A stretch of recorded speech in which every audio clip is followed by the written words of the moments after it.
Hello বন্ধুরা, কেমন আছো সবাই? এত দেরি করে ভিডিও ছাড়ার জন্য আমি খুবই দুঃখিত।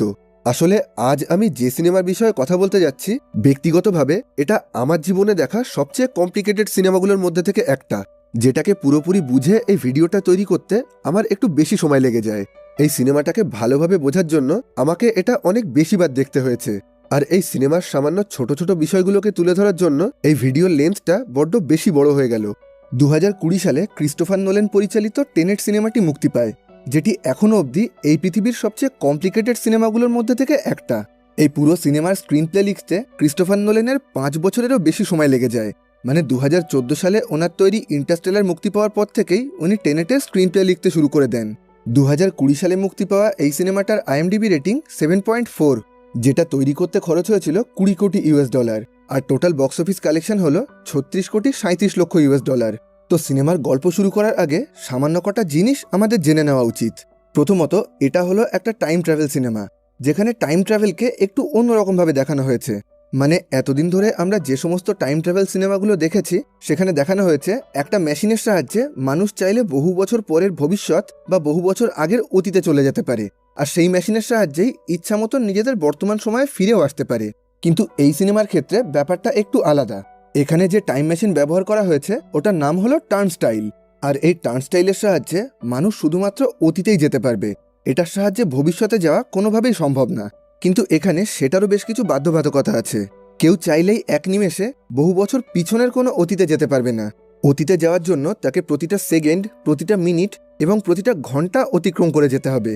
মানে কেউ যদি আজ থেকে 5 দিন আগের অতীতে যেতে চায়, তাহলে তাকে 5 দিন অপেক্ষা করতে হবে, আর অতীতের সেই প্রত্যেকটা দিন বাঁচতে হবে। এই মেশিনটার দুটো অংশ আছে, একটা নীল অংশ আর একটা লাল। আর এই নীল অংশ থেকে বেরোনো যে কোনো মানুষ ইনভার্টেড হয়ে যাবে, অর্থাৎ সময় পিছন দিকে বা উল্টো দিকে যেতে শুরু করবে। যার মানে হলো, কোনো মানুষ যদি এই নীল অংশ থেকে বাইরে বেরোয়, তাহলে স্বাভাবিক নিয়ম অনুযায়ী সময়ে এগোনোর জায়গায় সেই মানুষটা আস্তে আস্তে সময়ে পিছিয়ে যেতে শুরু করবে। অর্থাৎ এখন যদি সকাল 10টা বেজে থাকে, তাহলে 1 ঘন্টা পরে ওই মানুষটা সকাল 11টায় পৌঁছানোর জায়গায় সময়ে পিছিয়ে সকাল 9টায় চলে যাবে। ঠিক একই রকমভাবে আজকে যদি 10 তারিখ হয়ে থাকে, তাহলে একদিন পরে ও 11 তারিখে পৌঁছানোর জায়গায় সময়ে পিছিয়ে একদিন আগে 9 তারিখে পৌঁছে যাবে, আর 7 দিন পর 1 সপ্তাহ আগের অতীতে পৌঁছে যাবে। আর এইভাবে সময়ের সাথে সাথে সে যতটা ইচ্ছা ততটা অতীতে যেতে পারবে। আর এরকম অতীতে যাওয়ার থেকে আবার স্বাভাবিক হতে গেলে ওই মানুষটাকে টার্নস্টাইল মেশিনের নীল অংশ দিয়ে ঢুকে লাল অংশ দিয়ে বাইরে বেরোতে হবে। তাহলে সে আস্তে আস্তে আবার সময়ের সাথে সামনের দিকে এগোতে শুরু করবে। এক কথায় বলতে গেলে, টার্নস্টাইলের নীল অংশ দিয়ে বেরোনো মানুষ সময়ে উল্টো দিকে চলা শুরু করে অতীতে যেতে শুরু করবে, আর টার্নস্টাইলের লাল অংশ দিয়ে বেরোনো মানুষ স্বাভাবিক নিয়ম অনুযায়ী সময়ের সাথে সামনের দিকেই এগোবে। এবার এই মেশিনের সাহায্যে অতীতে পৌঁছে গেলেও সেখান থেকে এক নিমেষে ভবিষ্যতে চলে আসার কোনো রাস্তা নেই। তাকে স্বাভাবিক নিয়মে নিজের জীবনের প্রত্যেকটা দিন অতিক্রম করে আস্তে আস্তে সামনের দিকে এগিয়ে আসতে হবে, যে কারণে একই সময়ে একটা মানুষের দুটো কপি দেখা যেতে পারে। আর কোনো মানুষ যখন ইনভার্টেড হয়ে সময়ে পিছিয়ে অতীতে যেতে শুরু করবে, তখন এই পৃথিবীর বেশিরভাগ নিয়মই তার কাছে উল্টোভাবে কাজ করতে শুরু করবে।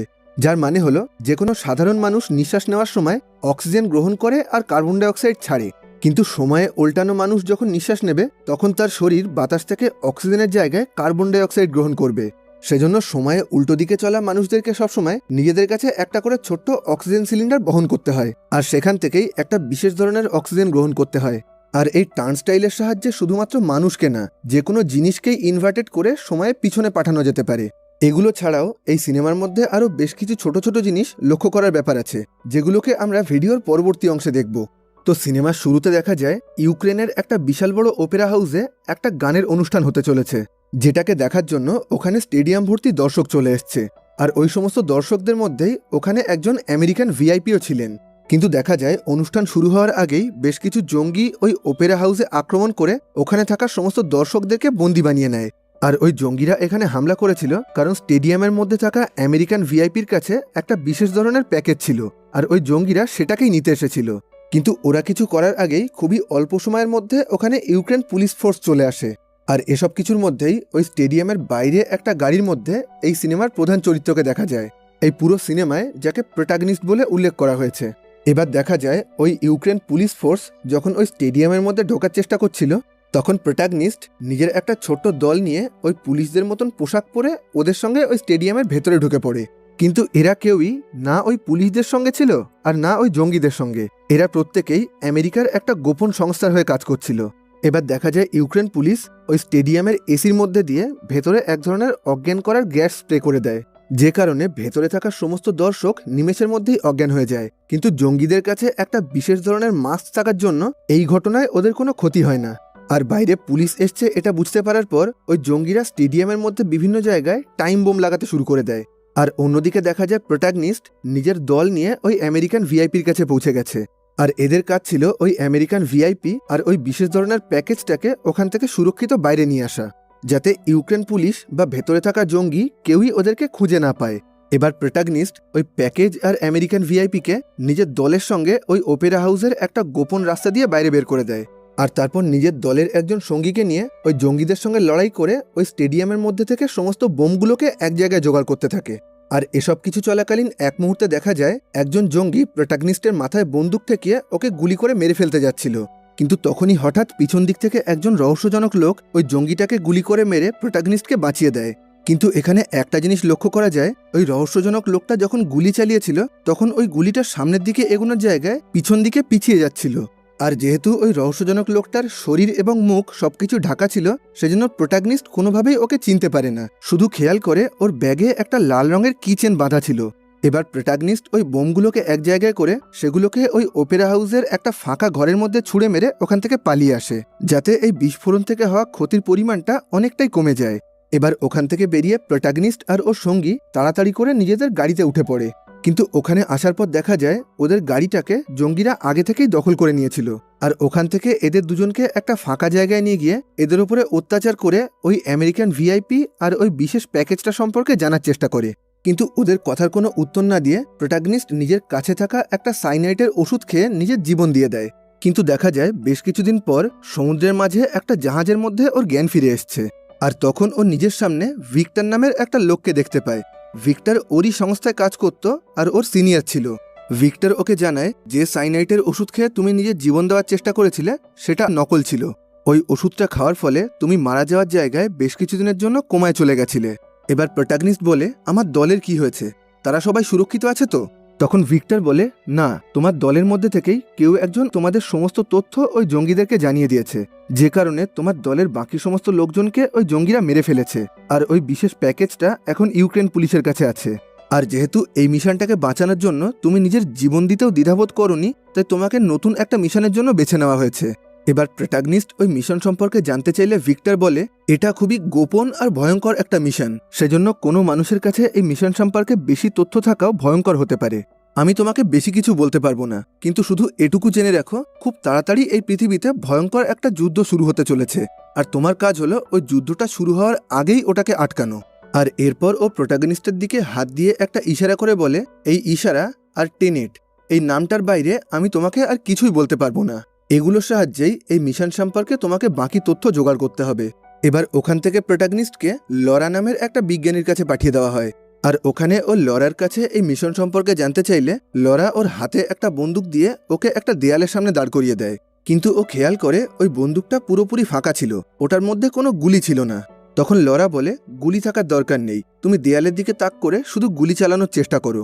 এবার লরার কথা মতন ও যখন গুলি চালানোর চেষ্টা করে তখন দেখা যায় ওই দেয়ালের মধ্যে থেকে একটা গুলি উঠে এসে ওর বন্দুকের মধ্যে ঢুকে গেল।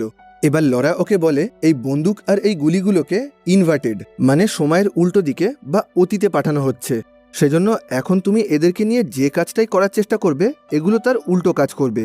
হয়তো এদের উপরে কোনো বিশেষ ধরনের বিক্রিয়া করা হয়েছে, যে কারণে এরা সময় পিছিয়ে যাচ্ছে। আসলে টার্নস্টাইল মেশিনের সাহায্যে শুধু মানুষ না, যে কোনো জিনিসপত্রকেই সময়ের পিছন দিকে মানে অতীতে পাঠানো যেতে পারে। আর যদি কোনো বন্দুক আর গুলিকে এই টার্নস্টাইল মেশিনের সাহায্যে সময়ে উল্টে দেওয়া যায়, তাহলে যেমন সাধারণ নিয়ম অনুযায়ী কোনো বন্দুক থেকে গুলি করলে আগে ওই বন্দুকের মধ্যে ওই গুলিটার একটা বিস্ফোরণ ঘটবে, আর তারপর সেই গুলিটা বন্দুক থেকে বেরিয়ে সামনে থাকা কোনো জিনিসের গায়ে লাগলে সেখানে ওই গুলির একটা দাগ হয়ে যাবে। কিন্তু সময়ে উল্টানো বন্দুক আর গুলির ক্ষেত্রে এই পুরো জিনিসটাই উল্টো হবে।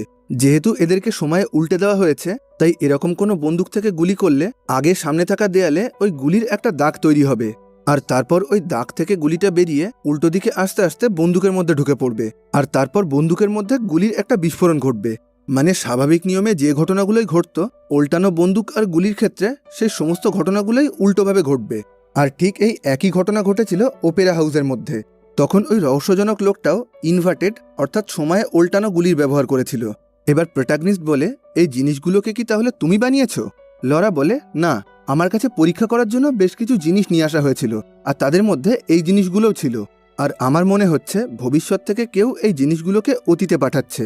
আর যদি বন্দুক আর গুলির মতন সামান্য জিনিসকেও সময়ে উল্টে এভাবে অতীতে পাঠানো যায়, তাহলে এর ফলাফল খুবই ভয়ঙ্কর হতে পারে।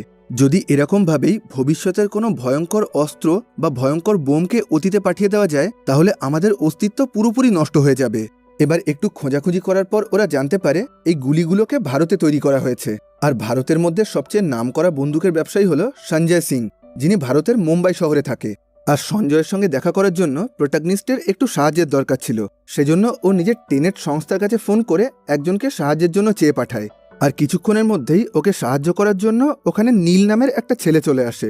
এবার ওরা দুজন চুরি করে রাতের অন্ধকারে সঞ্জয় সিং এর বাড়িতে ঢুকে পড়ে। আর ওখানে যাওয়ার পর এরা জানতে পারে এই পুরো ব্যবসাটাকেই চালায় সঞ্জয় সিং এর স্ত্রী প্রিয়া।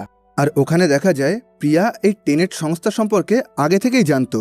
ও বলে, আমি এই গুলিগুলোকে আন্দ্রে সেটার নামে একজন রাশিয়ান মাফিয়ার কাছে বিক্রি করেছিলাম।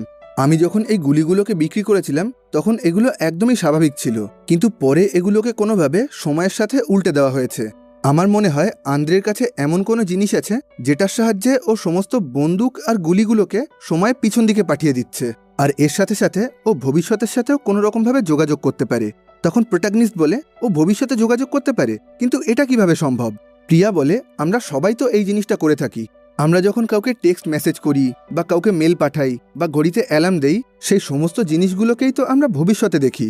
মানে যে সমস্ত জিনিসগুলোকে আমরা লিখে রাখি বা রেকর্ড করে রাখি, সেই সমস্ত জিনিসগুলোকে আমাদের সামনে থাকা মানুষ তো ভবিষ্যতেই দেখতে পায়। কিন্তু এখন আশ্চর্যের ব্যাপার হলো, ভবিষ্যৎও আস্তে আস্তে অতীতের সঙ্গে যোগাযোগ করতে পারছে। আর এই পুরো ঘটনাটা ভালোভাবে জানতে গেলে তোমাকে সেটারের সঙ্গে দেখা করতে হবে। কিন্তু যেহেতু ও রাশিয়ার খুবই ক্ষমতাশালী একজন মাফিয়া, সেজন্য ওর সঙ্গে দেখা করা অতটা সহজ ব্যাপার হবে না। প্রিয়া ওকে বলে, লন্ডনে আমার চেনাশোনা একজন লোক আছে, তুমি ওনার সঙ্গে দেখা করো, উনিই তোমাকে সেটারের সঙ্গে দেখা করতে সাহায্য করবে। এবার প্রিয়ার কথা মতো প্রোটাগনিস্ট লন্ডনে স্যার মাইকেল ক্রসবি নামে একটা লোকের সঙ্গে দেখা করে। আর ওখানে স্যার ক্রসবি জানায়, সেটারের সঙ্গে দেখা করতে গেলে তোমাকে ওর স্ত্রী ক্যাটের সঙ্গে যোগাযোগ করতে হবে, কারণ ওদের দুজনের মধ্যে সম্পর্কটা খুবই বাজে হয়ে গেছে, শুধু ডিভোর্স পেপার সই করা বাকি আছে। তখন প্রোটাগনিস্ট বলে, তাহলে এখন আমি ক্যাটের সঙ্গে যোগাযোগ করব কিভাবে? তখন স্যার ক্রসবি বলে, ক্যাট শিপলিস নামের একটা বিশাল বড় অকশন কোম্পানিতে কাজ করে। আর ওদের একটা বড় অকশন চলাকালীন সেটারের সঙ্গে ওর পরিচয় হয়। আর ওখানে সেটার ক্যাটের কাছ থেকে গোয়া নামের একটা বিশাল দামি ছবি কেনে। কিন্তু এখানে মজার ব্যাপার হলো, স্পেন দেশের আরিপো নামের একজন আর্টিস্ট গোয়ার মতন দেখতে আরও দুটো নকল ছবি এঁকেছিল। আর সেই সময় ক্যাটের সঙ্গে আরিপোর সম্পর্ক খুবই ভালো ছিল। আর সেই সুযোগে আরিপো গোয়ার আসল ছবিটাকে চুরি করে সেখানে নিজের নকল ছবিটা রেখে দেয়। আর ক্যাট ভুল করে আসল গোয়ার ছবির জায়গায় আরিপোর আঁকা ওই নকল ছবিটাকেই সেটারের কাছে বিক্রি করে দেয়।